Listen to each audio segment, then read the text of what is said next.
Righto peeps, properly behind the scenes today, bit of a video for you, just out doing a mobile job.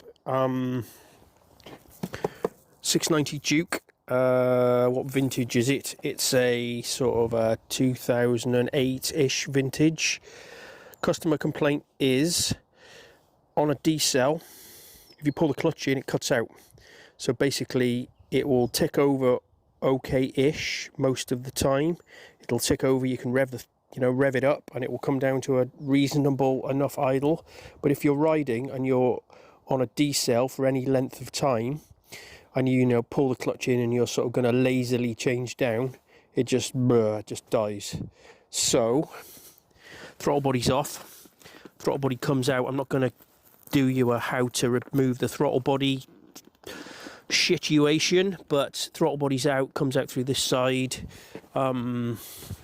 Little bit of info that might be helpful is that you can remove this plate, leave the throttle cables connected with the screws in it.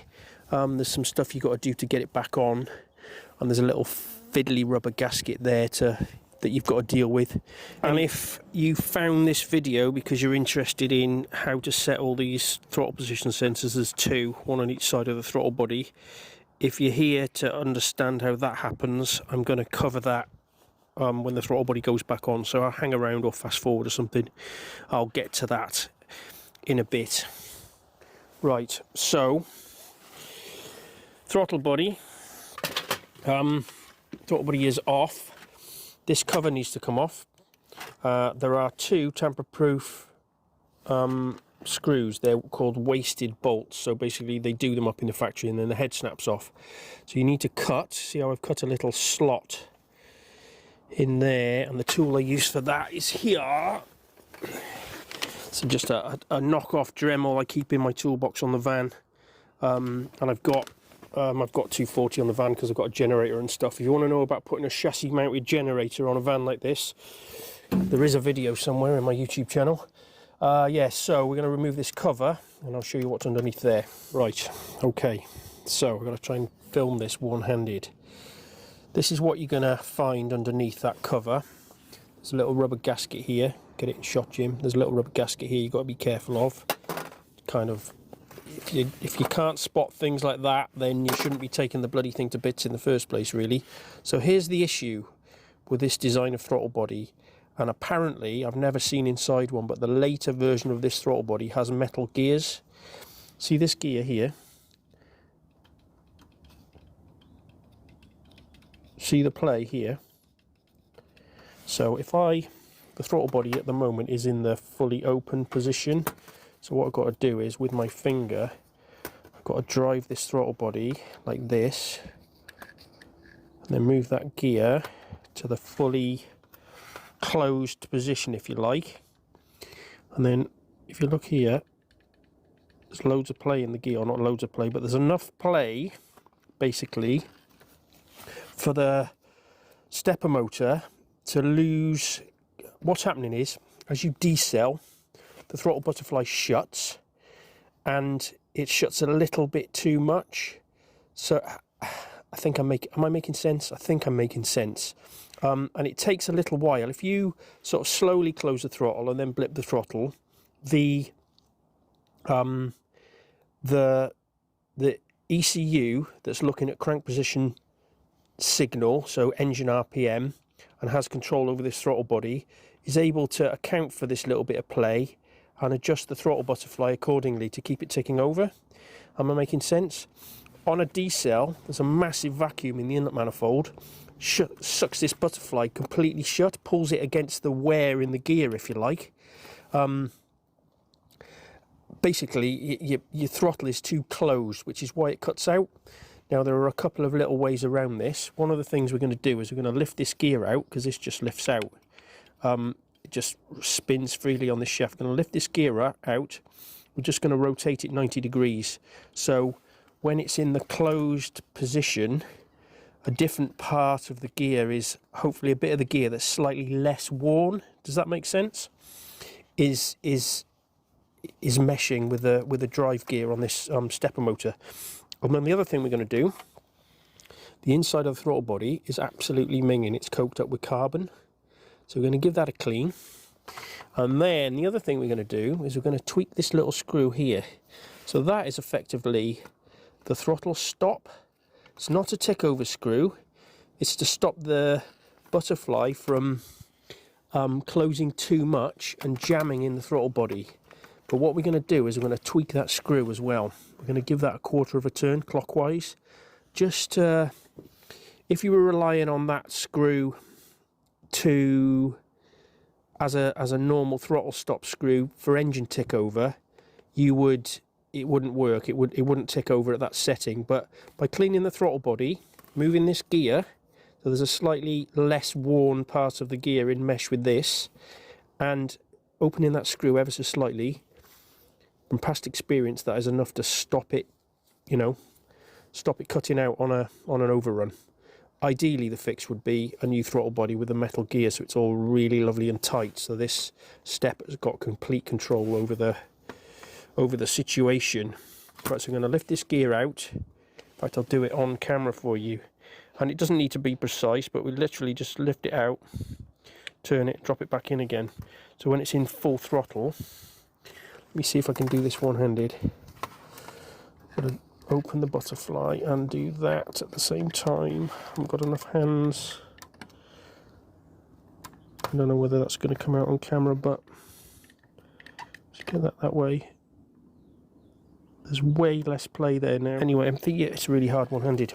You understand what I'm doing. So I've moved that gear. I'm going to tweak this screw, and I'm going to give the throttle body a really good clean. Careful when you're spraying any sort of cleaner in. There's a map sensor somewhere on here. Where the hell is it? Oh, there. So this is what's called a speed density engine. So that's the manifold absolute pressure sensor. You don't want to get carb cleaner or anything in that, but that comes off. You undo that screw and that just pops out the top. And then there's a little drilling in there where it gets its vacuum signal from. Anyway, I'm going to do that. I'm going to put it back together. I'm not going to bore you with the whole assembly process. What you've got to do when you assemble it is this little noggin here has got to line up with its opposite number on that little plate on the side of the throttle body. What you've got to do is you've got to stick your hand in, and you've got to open this throttle fully like this. Whoop, there goes the gear. Editing Jim intervention here, so you'll notice I just dropped the gear out the side of the throttle body. What you'll find is that there is a sweet spot for that gear, so if you hold the butterfly in the fully closed position and then try the gear in various different positions, you'll find that at a particular point there's the least amount of backlash, so it's worth just doing a little bit of experimentation there. Right, on with the show. You've got to open the throttle fully like this before you can push that plate on, so it's a little bit of a faff, but yeah. I'll get it back on, and then I'll bring you in with the diagnostic machine, which is up there, and we'll talk through the setting up of both the TPSs. And then there's also another stop. It's usually got a cap on it. Where is it? Can't find it. Where on earth is it? If that's the inlet, that's the upside downy bit. Oh, it's in the other cover on the bike. There's another stop that's adjustable. I'll show you as we go, but yeah, that's that. Let's get it together and I'll show you the setting up of the TPS. Righty ho. So that's it all back together. And clean. Obviously, what I've done is these. You can obviously reuse these if you want. Same focus. That you've cut a slot in. I've just used two new JIS headed carburetor float bolt screws, just because it looks a bit more OE. Another top tip I was thinking of is for each throttle position sensor, there's a little plastic piece that drops in this end of this shaft. Let me just rest it in there just to show you. It sort of drops in there like that. For the throttle position sensor, there's one on each side. They fall out and they're easy to lose. They either stay in the throttle position sensor when the throttle position sensor comes out, or they stay in this shaft, and if you don't know they're there, you'll knock them and you've got to put the TPS back on. You'll be like, why is this not working? So just rescue those, one from each side, when you yeah, the other one's in the cover on the bike. Rescue those or you'll be sad when you try to put it back together. And new screws if you like, of course. Right, put it back on. Okay guys, so the throttle bodies are back on. Both TPSs are in position with the screws just lightly nipped up. Now I know this is probably going to upset a lot of you, but there's absolutely no way you can do this procedure without either the KTM tool or an equivalent. The equivalent for me being Texas TXB Evolution running, yeah, IDC 5, whatever the version is. What have I got here? The latest version, whatever it is. It doesn't really matter to you guys, I'm sure, but yeah, just running on this FZ G1 tough pad rather, that you've all seen before. I'll do a screen share on here so you can see what I'm doing. So I'm hooked up to the bike. And the other thing worth mentioning is when you're doing any sort of diagnostic work which requires the ignition being on, you need some sort of battery tender. Now I think, not sponsored at all, but this is the bloody world's best kept secret. So these Victron Energy Blue Smart, or this, they do a range of these Blue Smart chargers. This is the 30 amp version. They're an amazing charger, but they never ever mention the fact that they're also a power supply, and you can vary the maximum current and the voltage they give. So they're perfect.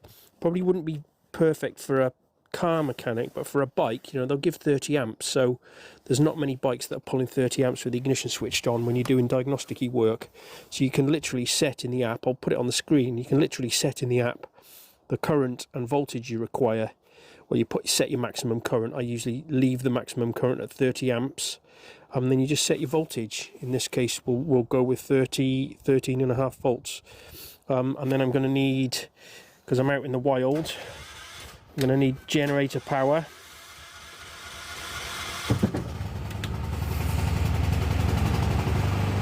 And then we should be, oh, stand by, something's wrong. Helps if you actually plug it in, doesn't it?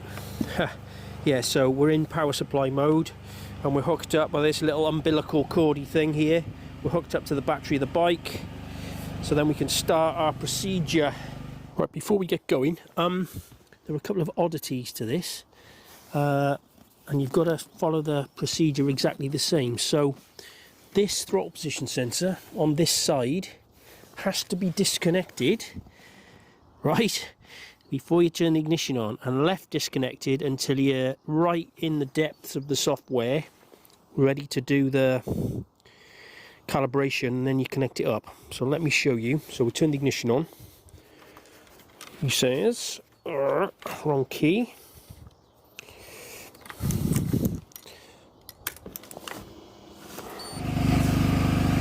Right, so like I said, I'll share this screen with you.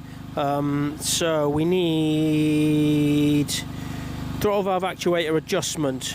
This top one, this one, 2008 onwards. Okay. Connect.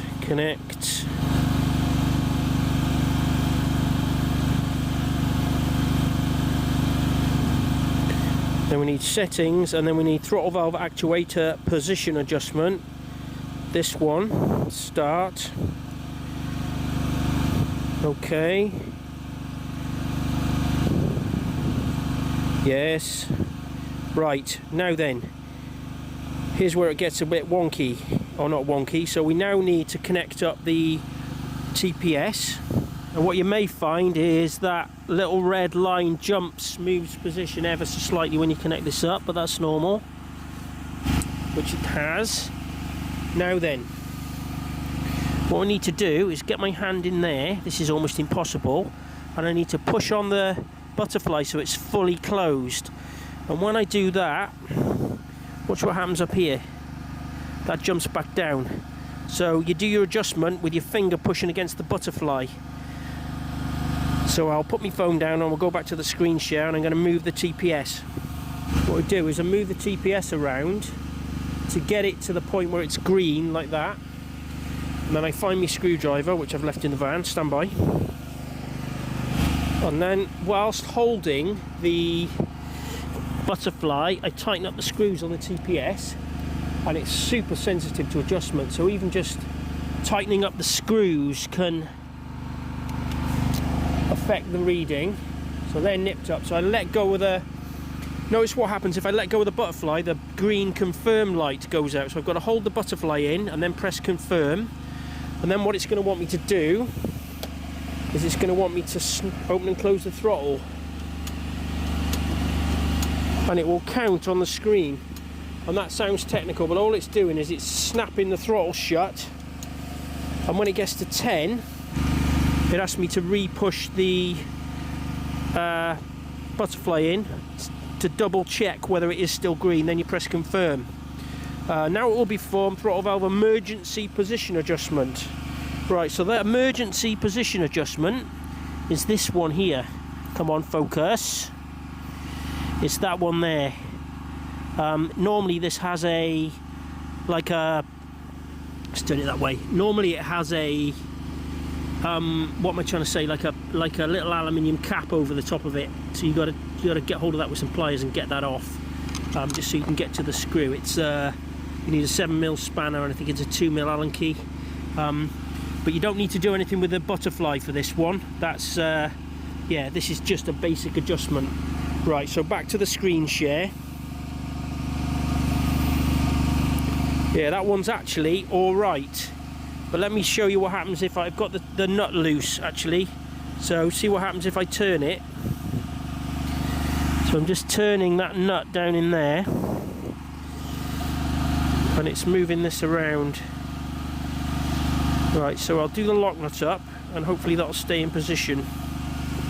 And then, to press confirm, it's going to want me to do the throttle thing again.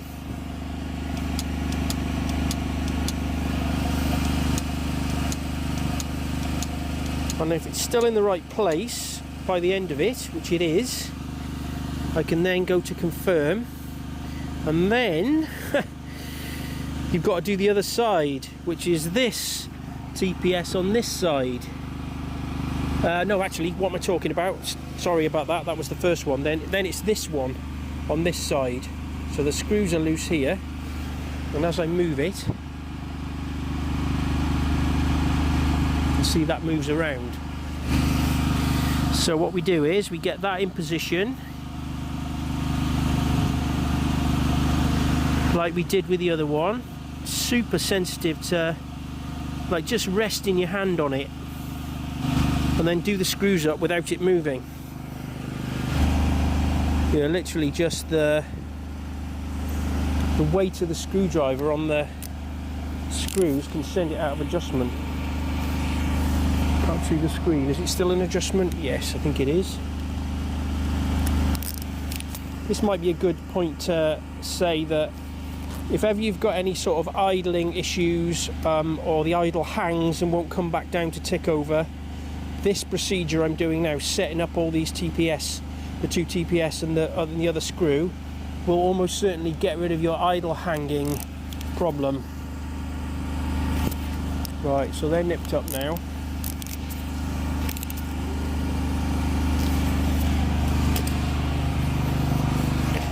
And it's fucking out of adjustment, you bastard. If I was sensible, what I'd do is I'd have the screen. Oh, excuse me. Get rid of that editing, Jim.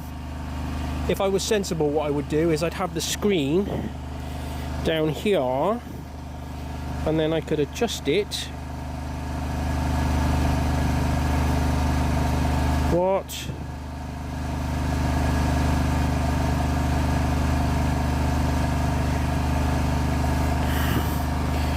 I would adjust it and watch it as I do the screws up.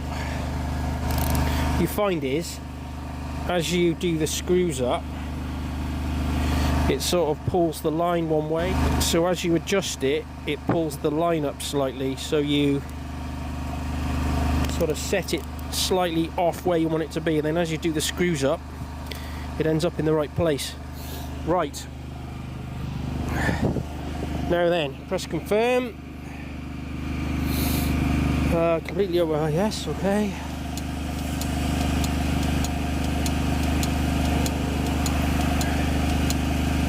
Okay, assuming it's still in the same place. If it was red, you'd have to redo the whole procedure. Oh, not the whole procedure, but the procedure for this TPS. Right, press confirm, and then it will Procedure successful, press confirm. Job's a good one. And this other one here is just to test them without actually doing any adjustment. Right, now the thing to do is we need to come out of here and we need to go back in to this bit of this, to petrol injection start, because we're going to have created a fault code for the TPS that was disconnected at the beginning. If there's any KTM techs out there that know why that's got to be disconnected, it just seems like a weird thing, but that's the procedure. I've read the procedure and you've got to follow it to the letter or it doesn't work properly. So there'll likely be, yeah, so that's fine. So let's get rid of those.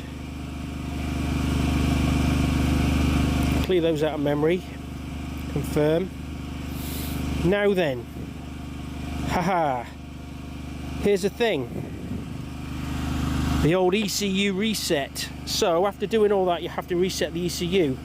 Now, I'm not going to wade in on this argument whether the 15-minute ticky over thing is a myth or not, but all I can tell you is when I've tried just letting the bike idle for 15 minutes without touching the throttle, it makes no difference. But when you read some people's opinions online, it seems to work. So I don't know, I'm on the fence, but all I can tell you is with a proper diagnostic machine and with a KTM machine, which I've seen working, you have to physically do an ECU reset. Press confirm. Okay, then the whole point, so that's what needs to happen now, is I need to start it without touching the throttle and it needs to idle for 15 minutes. The 15-minute idle thing is it's just to stabilize the idle and learn the idle situation, if you like. Anyway, so we'll do that now and then it's road testy time. And the other thing possibly worthy of note with this ECU reset is, so I've reset the ECU. What I now need to do is turn the ignition off and wait for the ECU to go to sleep, which takes, I'll do it in real time so you can see. So this will lose communication in a second. That's the time it takes for the ECU to shut down.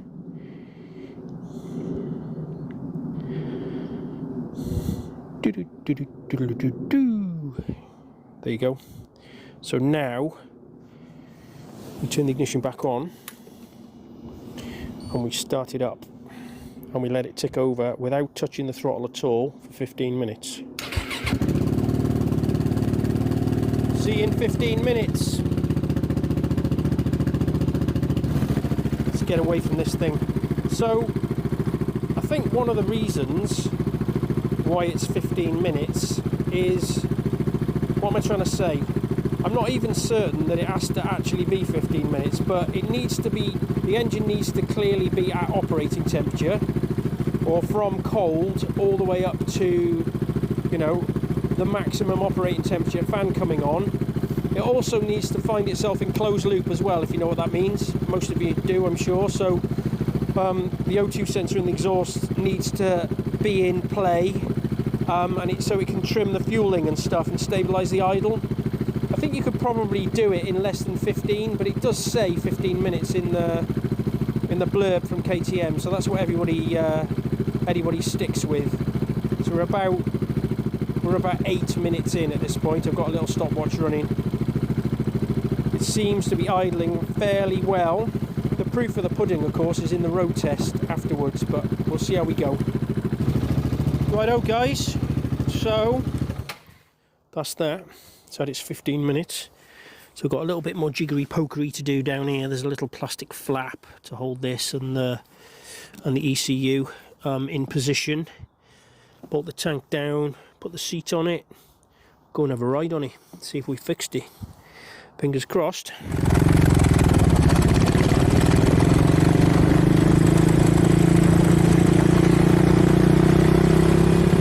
Okay guys,